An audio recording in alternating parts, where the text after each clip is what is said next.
Hello बच्चों, तो आज हम काइनेमेटिक्स को आगे बढ़ाते हैं। मोशन इन 1D पढ़ रहे हैं बच्चों, और हम कर रहे हैं motion under gravity. Last class में हमने ग्रेविटी में एक कॉन्सेप्ट कर लिया था जिसमें हमने किसी ऑब्जेक्ट को h हाइट से ऊपर फेंका था। ठीक है, उसमें हम वेलोसिटी की कैसे डायरेक्शन लेते हैं, एक्सेलरेशन की डायरेक्शन कैसे लेते हैं, ये सब हमने कर लिया था। अब बच्चों एक छोटा सा क्वेश्चन करते हैं। एक हमारे पास एक बिल्डिंग है, ठीक है, यहाँ से किसी ऑब्जेक्ट को u वेलोसिटी से थ्रो किया जाता है। ठीक है, ये 30 मीटर की बिल्डिंग है। ठीक है, अब आपसे पूछा गया कि ये ऊपर से आके नीचे गिरती है, ठीक है, तो टाइम क्या लेगी। ठीक है, कितना टाइम ग्राउंड तक आने में लेगी, और स्पीड दे रखी है इन्होंने 5 मीटर पर सेकेंड। कितना है? 5 मीटर पर सेकेंड। तो क्वेश्चन क्या है? An object is thrown with velocity 5 metre per second in upward direction, after how much time it will reach up to the ground. ठीक है, तो बच्चों इसमें देखिए, हम देखेंगे यहां से ऊपर तक जाएगी, ऊपर से वापस नीचे आएगी। ठीक है, तो सबसे पहले हम ये देखें कि हम क्या लगा सकते हैं। एक बच्चा क्या कर सकता है कि यहां से यहां तक की हाइट निकाल दे और यहां से यहां तक का टाइम निकाल दे। ठीक है, फिर वापस यहां से यहां तक का टाइम निकाल दे और दोनों टाइम को ऐड कर दे। जैसे यहां से यहां तक जाने का टाइम t1 और हाइट हो गई h1, फिर यहां से वापस आने का टाइम t2 और t1 t2 को ऐड कर दे। ठीक है, बट हमें क्या अप्रोच लगानी चाहिए, ये देखिए, हमें देखना चाहिए कि सपोज ये इनिशियल पोजीशन है और ये फाइनल पोजीशन है। इनिशियल और फाइनल पोजीशन के बीच में हम सेकंड इक्वेशन ऑफ मोशन लगा दें। ठीक है, तो देखो एस इक्वल होता है ut plus half at square, है ना।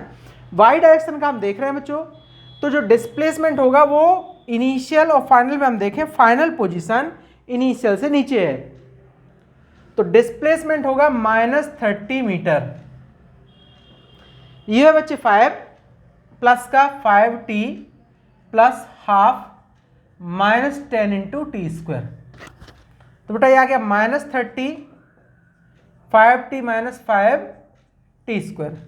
इसको बच्चों लेफ्ट साइड ले जाते हैं, 5t स्क्वायर माइनस 5t और -30 इक्वल्स टू 0। राइट, 5 से इसको कट कर देते हैं, this will be t square minus t minus 6 equals to 0। अब ये बच्चे क्वाड्रेटिक इक्वेशन बन गया। तो या तो इसको श्रीधराचार्य मेथड से सॉल्व करें, या हम इसको 2 पार्ट्स में डिवाइड कर लें, है ना। तो देखिए मैं लिख रहा हूं t square minus 3t plus 2t minus 6 equals to 0।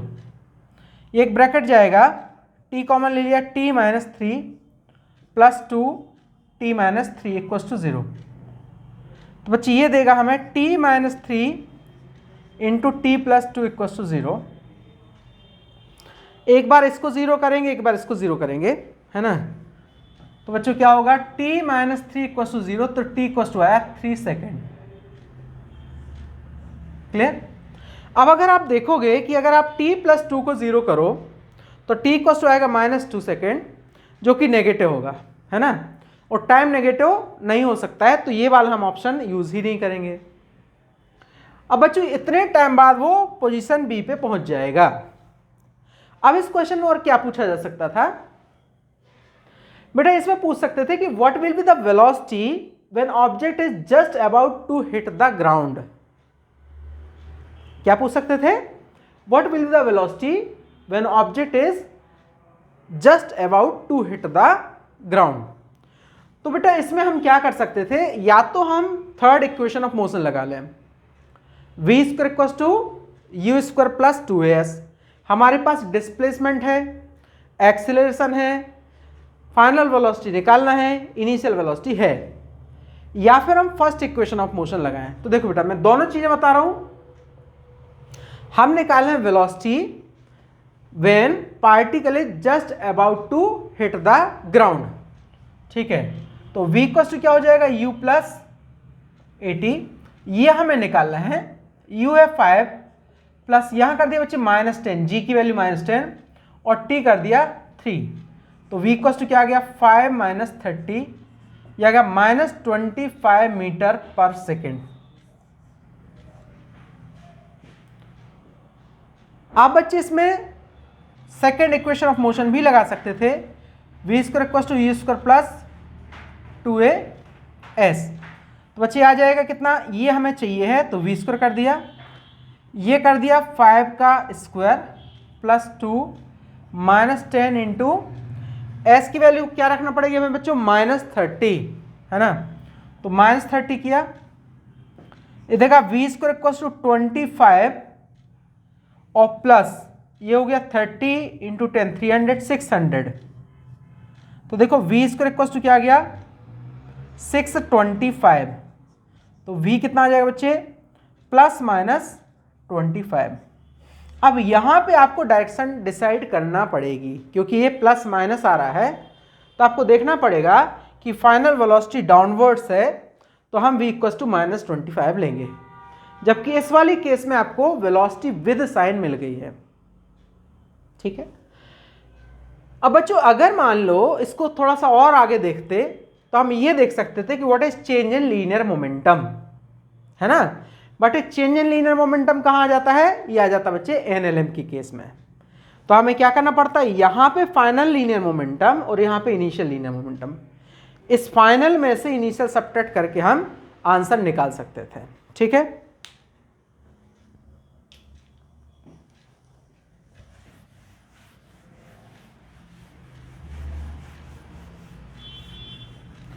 अब बच्चों इसमें एक इंपॉर्टेंट पॉइंट आपको लिखा देते हैं, इंपॉर्टेंट पॉइंट क्या है,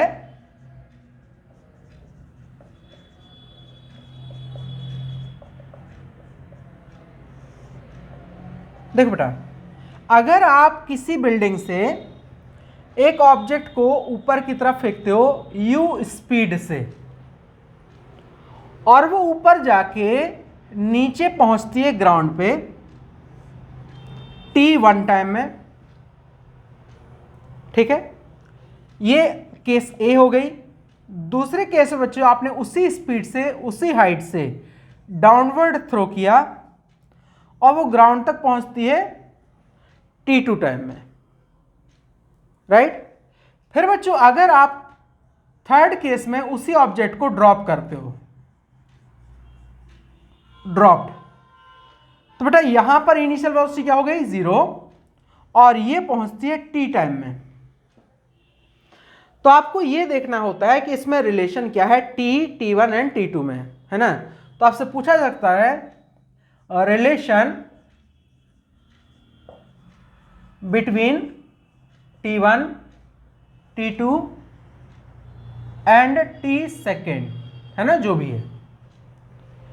तो बेटा इसमें आपको क्या करना है, फर्स्ट केस में इक्वेशन ऑफ मोशन लगाओगे तो यहां h आ जाएगा कितना ut1, ठीक है, और यहां -h आएगा plus half -g into t1 square, first equation बनेगा। सेकेंड केस में बच्चों आप लिखोगे -h इक्वल्स टू माइनस का ut2, क्योंकि वेलोसिटी डाउनवर्ड्स ही है तो u भी नेगेटिव हुआ, h भी नेगेटिव हुआ, g भी नेगेटिव हुआ, है ना, तो प्लस हाफ माइनस का g इंटू t2 का सेकेंड इक्वेशन। थर्ड में बच्चे ड्रॉप किया गया है तो थर्ड में आ जाएगा -h, u तो है 0 तो आ जाएगा माइनस का हाफ g t स्क्वायर, है ना। आपको बच्चों इन इक्वेशन का यूज करके t1, t2 और t3 में रिलेशन निकालना है। पहले इनको इक्वेट कर देना, है ना। अगर आप इक्वेट कर दोगे तो क्या होगा, ये आपको इक्वल रखोगे फ्रॉम इक्वेशन 1 एंड 2, ये दे देगा आपको, लेफ्ट साइड इक्वल है, राइट साइड में इक्वल कर रहा हूं, ut1 minus half g t1 square equals to ut2 minus half g t2 square. यहाँ माइनस है ना।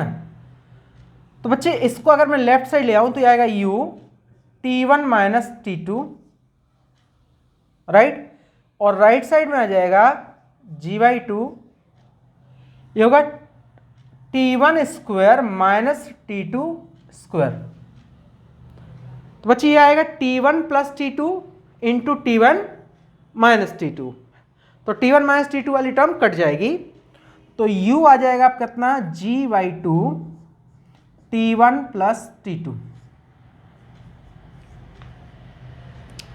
ये u की वैल्यू उठा के इक्वेशन 1 या 2 में रख दो, है ना।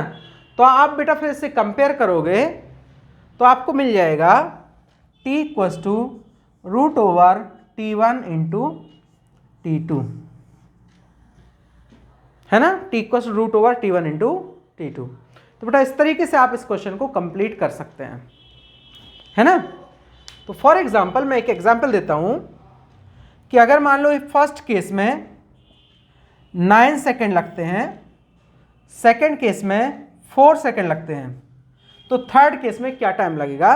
आप यहाँ डायरेक्ट लिख सकते हैं कि t इक्वल्स टू आ जाएगा 9 इंटू 4 दैट इज 6 सेकेंड।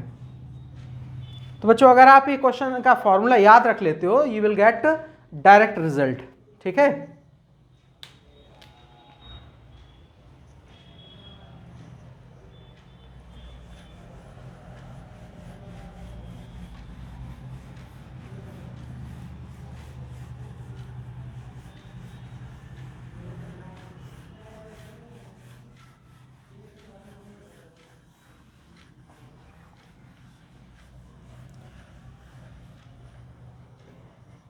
बच्चों अब एक और इंपॉर्टेंट पॉइंट देखना में, अगर हम ऑब्जेक्ट को फ्री फॉल कराते हैं, ठीक है, free fall of the object, है ना। तो बेटा वर्टिकल डायरेक्शन की मोशन की खास बात यह है कि एक ऑब्जेक्ट अगर m1 है और दूसरी ऑब्जेक्ट m2 है, मासेस डिफरेंट हैं और दोनों को एक साथ अगर आप छोड़ते हो तो बेटा ग्राउंड पे भी दोनों एक साथ ही जाएंगी अगर हाइट सेम है तो, क्योंकि दोनों ही ऑब्जेक्ट का एक्सीलरेशन g होगा, ठीक है। तो जो एक्सीलरेशन है ऑब्जेक्ट का फॉर द मोशन ये मास पे डिपेंड नहीं करता है ना। तो अगर टू डिफरेंट मासेस की ऑब्जेक्ट को एक ही हाइट से ड्रॉप करते हो तो बच्चों दोनों ही ऑब्जेक्ट एक ही टाइम पर ग्राउंड पे पहुंचेंगे। फ्री फॉल का मतलब होता है बच्चे u आपको 0 रखना है, ठीक है, इनिशियल वेलोसिटी क्या रखना है 0 रखना है, and motion will be under gravity, motion will be under gravity, ठीक है। तो बेटा इसमें क्या होता है आपसे पूछा जाता है कई बार कि if an object is allowed to fall freely under gravity what will be the ratio of the distances traveled, ratio of the distances traveled during successive equal interval, during successive equal interval, है ना। तो बच्चे first important point इसमें है the ratio of distances travelled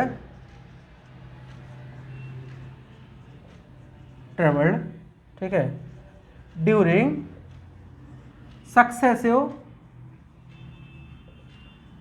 equal intervals, है ना। तो बच्चों ये वाला जो कॉन्सेप्ट है ये वर्टिकल के लिए भी वैलिड है और हॉरिजॉन्टल के लिए। कंडीशन क्या है कि एक्सेलरेशन 0 होना चाहिए। तो आपको पता है कि nth सेकेंड में जो डिस्प्लेसमेंट होता है ये होता है u plus a/2 2n minus 1। If u अगर बच्चे हम 0 कर दें एंड a को ले लें कितना g, तो आ जाएगा s nth equals to g/2 2n minus 1, ठीक है। तो देखो for n equals to 1 that is first second, यह आएगा बच्चे, इसको मैं लिख रहा हूं s1 g/2 that is 5 metre, फिर for n equals to 2 second बेटा ये आ जाएगा s2 इक्वल्स टू 3g/2, 2 2 जा 4 - 1 3g/2 बेटा ये आएगा 15 मीटर। फिर n equals to 3 third second, तो s3 आ जाएगा g/2 और यहाँ 3 2 जा 6 - 1 कितना जाएगा 5 है ना, तो ये हो जाएगा 25 मीटर एंड सो ऑन। तो बच्चों इस केस में क्या होता है S1 ratio S2 ratio S3 and so on, ये देता है 5 ratio 15 ratio 25 35 and so on. तो इसको बोलते हैं S इक्वल्स टू क्या आ जाएगा बच्चे इनका रेशियो 1 3 5 9। इसको बोलते हैं बच्चे Galileo law of odd numbers. क्या बोलते हैं?